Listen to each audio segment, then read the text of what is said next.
क्या आप भी हर फैसले से पहले डर जाते हैं? Fair of failure, fair of rejection, fair of लोग क्या कहेंगे? अगर हाँ, तो आप अकेले नहीं हैं। हर इंसान के अंदर ये डर कहीं न कहीं छुपा होता है। फर्क बस इतना है, कुछ लोग इस डर के सामने रुक जाते हैं और कुछ लोग उसी डर को अपना हथियार बना लेते हैं। आज हम इसी गहरी सच्चाई को समझेंगे। द साइकोलॉजी ऑफ फेयरलेसनेस, यानी वो साइंस, वो माइंडसेट जो आपको डर से भागने नहीं बल्कि उसे कंट्रोल करना सिखाता है। डर आखिर होता क्या है? डर कोई दुश्मन नहीं है। असल में ये आपके दिमाग का सुरक्षा तंत्र है। जब भी आप कोई नया या रिस्की काम करने जाते हैं, जैसे कि स्टेज पर बोलना, नया बिजनेस शुरू करना या किसी से अपने दिल की बात कहना, आपका दिमाग तुरंत अलर्ट हो जाता है। वो कहता है, रुक जाओ, ये सुरक्षित नहीं है। यह आपके अंदर के परमिटिव ब्रेन की प्रतिक्रिया होती है, जो हर अनजान चीज को खतरा समझता है। मतलब साफ है, डर होना कमजोरी नहीं बल्कि इंसान होने का सबूत है। फिर कैसे आपको रोकता है? डर का सबसे बड़ा असर यह है कि वो आपको एक्शन लेने से रोक देता है। आप सोचते हैं, अगर मैं फेल हो गया तो, अगर लोग हंसेंगे तो, अगर मैं रिजेक्ट हो गया तो, और ये अगर आपकी ज़िंदगी को रोक देता है। सच ये है, ज़िंदगी में सबसे बड़ा रिस्क है रिस्क ना लेना, क्योंकि जो कोशिश नहीं करता वो पहले ही हार चुका होता है। जो डर से भागता है वो कभी जीत नहीं सकता। दिमाग डर कैसे क्रिएट करता है? आपका दिमाग एक कहानीकार है। जब आप कोई नया काम सोचते हो, वो तुरंत वर्स्ट केस सिनेरियो बनाता है। तुम फेल हो जाओ, लोग तुम्हें जज करेंगे, तुम कैपेबल नहीं हो। लेकिन असली सच्चाई क्या है? ये सिर्फ कल्पना है, हकीकत नहीं। 90% फेयर्स ऐसे होते हैं जो कभी होते ही नहीं। फिर भी हम उनसे डरते हैं क्योंकि हमारा दिमाग हमें कन्विंस कर देता है। फेयरलेसनेस का मतलब क्या है?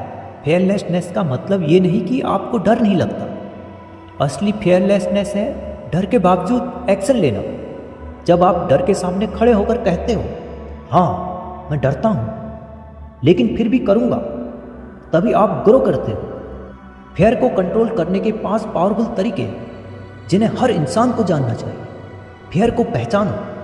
जब आप अपने डर को पहचान लेते हो, वो आधा खत्म हो जाता है। खुद से पूछो, मैं किस चीज़ से डर रहा हूँ? जैसे rejection, failure, judgement, worst case scenario को एक्सेप्ट करो। सोचो, सबसे बुरा क्या हो सकता है? फेल हो जाओगे, लोग हंसेंगे। और फिर खुद से पूछो, क्या मैं इसे हैंडल कर सकता हूँ? अक्सर जवाब होता है हाँ। नंबर 3, एक्शन लो, चाहे छोटा ही क्यों ना हो। फेयर एक्शन से कम होता है, सोचने से नहीं। पब्लिक स्पीकिंग से डर लगता है, 2 लोगों के सामने बोलो। बिजनेस से डर लगता है, छोटा आइडिया शुरू करो। हर छोटा कदम एक दिन बड़ा कॉन्फिडेंस देता है। नंबर 4, रिजेक्शन को गेम बना लो। रिजेक्शन से डरना बंद करो, उसे चैलेंज बना लो। आज मैं 5 बार रिजेक्ट हूँ। जब आप रिजेक्शन को नॉर्मल बना लेते हो तो आपको हर्ट करना बंद कर देता है। नंबर 5, कंफर्ट जोन को तोड़ो। कंफर्ट जोन एक इनविजिबल जेल है। यहाँ आप सेफ तो हो लेकिन ग्रो नहीं कर सकते। ग्रोथ हमेशा डिस्कम्फर्ट में होती है। माइंडसेट शिफ्ट जो आपकी ज़िंदगी बदल देगा। लोग क्या कहेंगे को बदलो, मुझे क्या बनना है। या तो मैं जीतूंगा या सीखूंगा। परफेक्ट होने का इंतजार मत करो, एक्शन ही परफेक्शन लाता है। रियल ग्रोथ कहाँ होती है? जब आप डर के बावजूद बोलते हो, रिजेक्शन के बावजूद कोशिश करते हो, फेलर के बावजूद उठते हो, तभी आपकी असली ग्रोथ शुरू होती है। हर सक्सेसफुल इंसान डरता है, लेकिन वो डर के आगे झुकता नहीं। फेयर को एलिमिनेट नहीं, डोमिनेट करो। याद रखो, डर कभी खत्म नहीं होगा। नए गोल्स यानी कि नए फेयर्स, नई हाइट्स यानी कि नए चैलेंजेस। इसलिए गोल ये नहीं होना चाहिए कि डर खत्म हो जाए, बल्कि ये होना चाहिए कि आप डर के बावजूद आगे बढ़ते रहो। आपकी ज़िंदगी का सबसे बड़ा फैसला। एक दिन आएगा जब आप खुद से पूछोगे, अगर मैंने ट्राई किया होता तो क्या होता, और उस दिन का रिग्रेट सबसे बड़ा पेन होगा। इसलिए आज ही डिसाइड करो, डर के साथ जीना है या उसे हराना है, सेफ रहना है या ग्रो करना है। डर एक सिग्नल है कि आप कुछ बड़ा करने वाले हो। जब भी डर लगे याद रखो, यही वो रास्ता है जहाँ ग्रोथ छुपी होती है। अगर आप डर के आगे झुक गए, लाइफ सेम रहेगी। अगर आप डर के बावजूद आगे बढ़े, लाइफ बदल जाएगी।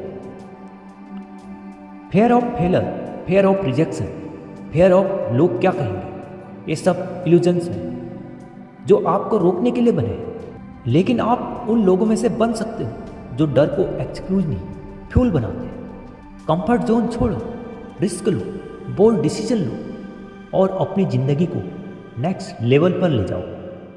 डर हमेशा रहेगा, लेकिन जीत उसी की होगी जो डर के बावजूद कदम आगे बढ़ाता रहेगा। धन्यवाद।